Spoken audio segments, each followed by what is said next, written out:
ఇక తులారాశి వారి యొక్క ఫలితాలు అయితే ఈ వారం మీ గోచార గ్రహగతులు కనుక చూసుకున్నట్లయితే కాస్త మిశ్రమ ఫలితాలు కనబడుతూ ఉన్నాయి. ఏది ఏమైనా కూడా సేవా కార్యక్రమాల్లో పాల్గొనే అవకాశాలు ఉన్నాయి. ఇతరులకి సేవ చేస్తారు, మంచి పేరు తెచ్చుకుంటారు. ఇష్టమైన వాళ్ళతోటి కానీ, ప్రేమించిన వాళ్ళతోటి కానీ, శారీరక కోరికలు తీర్చుకోవడం కానీ, సరదాగా తిరగడం కానీ, సంతోషంగా కాలం గడపడం కానీ, ప్రయాణాలు చేయడం కానీ, మనసులో ఉండే కష్ట సుఖాలు, భావాలు, ప్రేమలు పంచుకోవడం కానీ, అలాంటివన్నీ కూడా అనుకూలించే పరిస్థితి కనపడుతోంది. ఆకస్మిక ప్రయాణాలు లాభిస్తాయి కాబట్టి దూర ప్రయాణాలు చేయొచ్చు.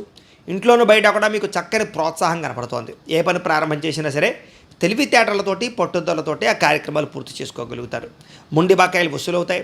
అలాగే వ్యవసాయం పట్ల, మొక్కల పట్ల, మిద్దె తోట వ్యవసాయాల పట్ల, ఆర్గానిక్ ఫుడ్ పట్ల ఆసక్తి బాగా పెరుగుతుంది. అందరూ మిమ్మల్ని గుర్తించాలి, పొగడాలి అన్న తపన బాగా పెరుగుతుంది. దేవతాలయ దర్శనాలు చేసుకోవడానికి ప్రాధాన్యత ఇస్తారు. పదవులు, కీర్తి ప్రతిష్టల కోసం ప్రాకులాడతారు. మొండితనంతో అనుకున్న పనులన్నీ కూడా పూర్తి చేయగలుగుతారు. అలాగే ఎవరికి లొంగరని చెప్పచ్చు. అలాగే మీలో టాలెంట్, స్కిల్స్ బాగా అభివృద్ధి అవుతాయి.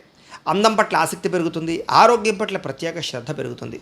ముఖ్యమైనటువంటి వస్తువులు, వాహనాలు, భూములు, యంత్ర పరికరాలు, గృహాలు కొనుగోలు చేయడానికి ఎక్కువగా డబ్బులు ఖర్చు పెట్టే అవకాశాలు ఉన్నాయి. నిరుద్యోగులకి మీరు కోరుకున్న కంపెనీలో ఉద్యోగం కోసం ప్రయత్నం చేస్తే కనుక ఖచ్చితంగా అనుకూలంగా కనబడుతోంది. ఎప్పటి నుంచో తీరని అప్పులు తీర్చడానికి ప్రయత్నం చేయగలుగుతారు. నిరుద్యోగులకి కోరుకున్న కంపెనీలో ఉద్యోగం వస్తుంది.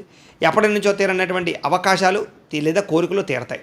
భార్యాభర్తల మధ్య కలయికలు, అన్యోన్యతలు, సమస్యల పరిష్కారాలు, అలాగే మానసిక ప్రశాంతత కనపడుతుంది. సంతానపరమైనటువంటి సాఫల్యత కనపడుతోంది.